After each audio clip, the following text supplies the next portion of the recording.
Au moment où mon mari m'a dit de m'excuser ou de partir, j'ai réalisé quelque chose de terrifiant. Il ne s'attendait pas à ce que je choisisse de partir. La dispute a commencé lors d'une réunion de famille remplie de parents, d'opinions et d'années de favoritisme non résolu.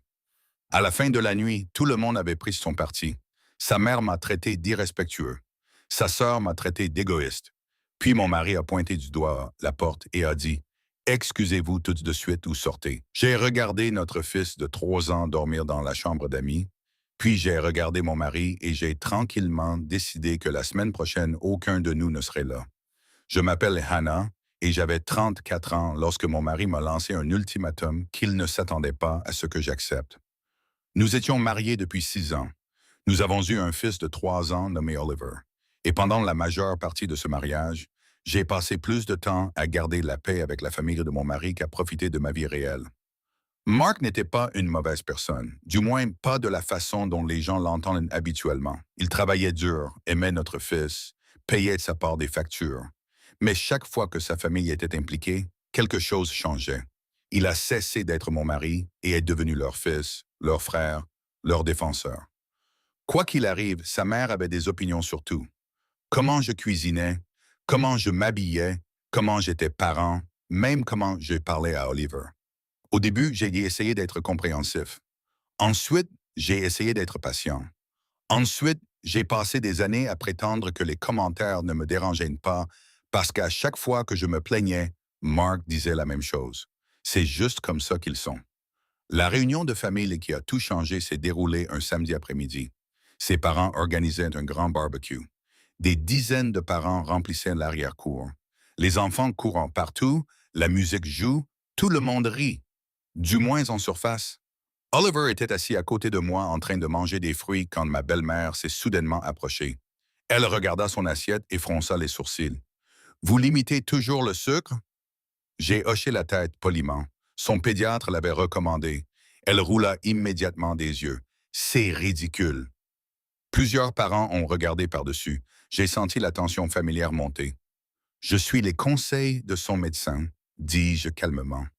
Avant qu'elle ne puisse répondre, Rachel, la sœur de Mark, s'est jointe à la conversation. Oh, allez. Anna lit un article sur la parentalité et pense soudain qu'elle est une experte. Plusieurs personnes ont ri, mes joues brûlaient. J'ai forcé un sourire. Normalement, j'aurais laissé tomber, mais quelque chose en moi se sentait fatigué, épuisé. Peut-être parce que ce n'était pas le premier commentaire ou le centième. Peut-être parce que j'ai réalisé qu'Oliver écoutait. Je ne pense pas que suivre un avis médical soit quelque chose dont il faut se moquer, ai-je répondu. La table s'est calmée. Rachel a immédiatement semblé offensée. Ma belle-mère a croisé les bras. Vous y revoilà. J'y vais. Comment? Être irrespectueux. Le mot m'a frappé comme une gifle. Irrespectueux parce que je me suis défendu autour de nous. Des proches ont commencé à se joindre à la conversation. Tout le monde avait une opinion. Tout le monde est soudainement devenu un expert de mon comportement. L'histoire s'est transformée en quelques minutes. Je ne m'offensais plus. J'attaquais apparemment la famille. J'ai regardé Mark, attendant, espérant, m'attendant à ce qu'il dise quelque chose. N'importe quoi. Une phrase simple. Anna a raison. Passons à autre chose.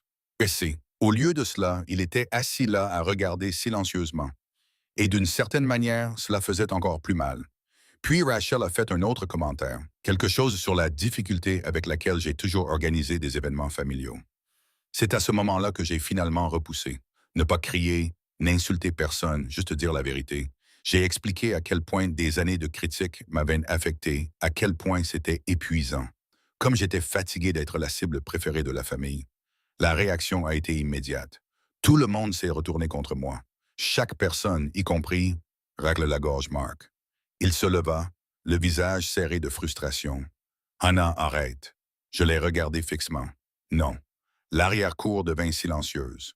Mark avait l'air gêné, en colère, acculé. Puis il a dit les mots qui ont changé ma vie.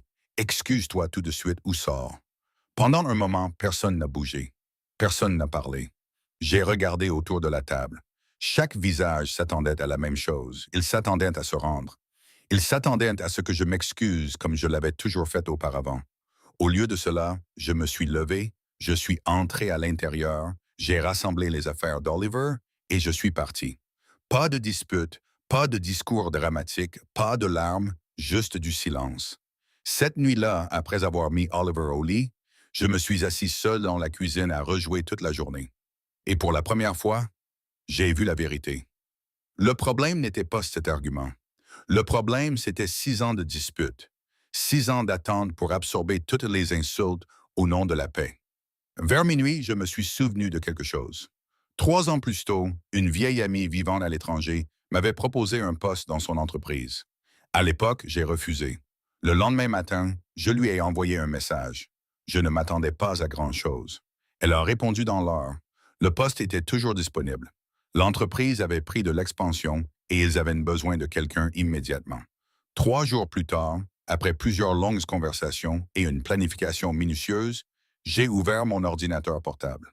Ensuite, j'ai acheté 2 billets. Un pour moi, un pour Oliver. Lorsque l'email de confirmation est arrivé, j'ai regardé l'écran pendant un long moment. Pour la première fois depuis des années, je ne demandais la permission à personne et personne dans la famille de mon mari n'avait la moindre idée de ce qui allait arriver. Le plus dur n'était pas d'acheter les billets. Le plus dur a été de rester silencieux après. Pendant les 2 semaines suivantes, j'ai agi tout à fait normalement. J'ai emmené Oliver à l'école maternelle, je suis allé travailler, j'ai répondu aux messages, j'ai préparé le dîner, j'ai souri quand les gens s'attendaient à ce que je souris. Pendant ce temps, je reconstruisais mon avenir une liste de contrôle à la fois. Mon amie Sophia m'a aidé à tout organiser. Le poste qu'elle a offert n'était pas un travail de rêve. C'était quelque chose de mieux, un nouveau départ.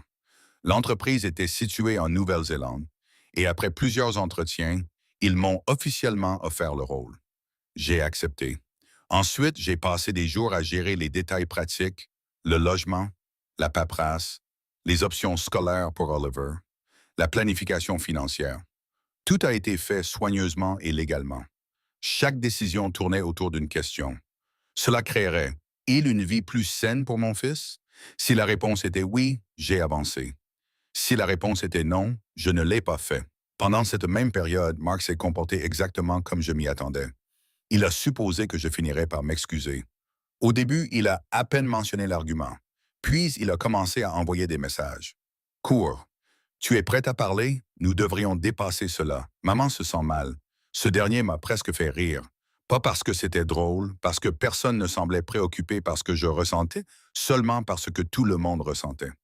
Sa mère a appelé à plusieurs reprises. Rachel a envoyé des textos sur l'unité familiale. Plusieurs proches ont tendu la main. Tous voulaient de la paix. Aucun d'entre eux ne voulait de comptes à rendre. J'ai arrêté de discuter, j'ai arrêté de me défendre, j'ai arrêté d'expliquer. Le silence s'est avéré étonnamment puissant. Les gens ne peuvent pas tordre vos mots lorsque vous arrêtez de leur donner des mots à tordre. 3 semaines plus tard, tout était prêt.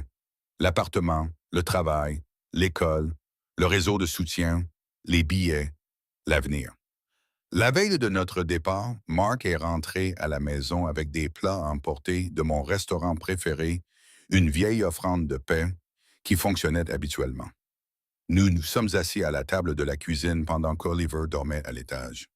Je pense que nous avons traîné cela assez longtemps, a-t-il dit. Je l'ai regardé tranquillement. Je suis du même avis.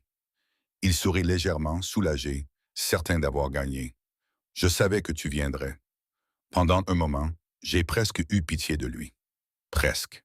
Le lendemain matin, alors qu'il était au travail, Oliver et moi nous sommes dirigés vers l'aéroport. J'ai laissé une lettre sur le comptoir de la cuisine. Rien de cruel, rien de dramatique, juste honnête. J'ai expliqué pourquoi je partais, ce qui devait changer et pourquoi j'ai refusé de continuer à enseigner à notre fils que le manque de respect devait être toléré pour que les autres se sentent à l'aise. Mon téléphone a explosé à mi-chemin de la sécurité de l'aéroport. Appels, SMS, messages vocaux, des dizaines d'entre eux. Mark avait trouvé la lettre. Je n'ai pas répondu. Pas avant plusieurs heures plus tard. À ce moment-là, Oliver dormait à côté de moi dans l'avion. Hannah, dit Mark au moment où je décrochais. Sa voix sonnait différemment. Paniqué. Tu fais vraiment ça? J'ai regardé par la fenêtre. Les nuages s'étendaient sans fin sous nous. Oui, c'est fou. Non, dis-je calmement. Ce qui est fou, c'est de penser que je passerai les 20 prochaines années à m'excuser d'avoir des limites. Il était silencieux. Pour la première fois depuis que je l'avais rencontré, il n'avait pas de dispute toute prête. Les mois qui ont suivi n'ont pas été faciles. Recommencer n'est jamais, mais quelque chose de remarquable s'est produit. Oliver a prospéré. Il est devenu plus heureux, plus confiant, plus détendu et honnêtement, moi aussi. La distance a forcé Mark à affronter des choses qu'il avait ignorées pendant des années. La dynamique familiale, le favoritisme, la façon dont j'avais été traité. Pour la première fois, il pouvait le voir sans que les voix des autres ne noignent la réalité. Finalement, il s'est excusé. De vraies excuses, pas pour un seul argument, pour des années à choisir le réconfort plutôt que le courage. Sa mère et sa sœur se sont également excusées, bien que beaucoup plus tard, et seulement après avoir réalisé qu'elles ne contrôlaient plus la situation. Aujourd'hui, ma relation avec Mark est plus saine qu'elle ne l'a jamais été. Non pas parce que j'ai tout pardonné immédiatement, mais parce que les limites existaient enfin. Avec le recul, la partie la plus importante n'était pas le billet d'avion. Ce n'était pas le nouveau pays. Il ne partait même pas. C'était enfin comprendre que le respect n'est pas quelque chose que l'on demande. C'est quelque chose dont vous avez besoin. La nuit où mon mari m'a dit de m'excuser ou de partir, il pensait qu'il me punissait. Il n'a jamais réalisé qu'il me donnait le choix. Et me choisir a tout changé.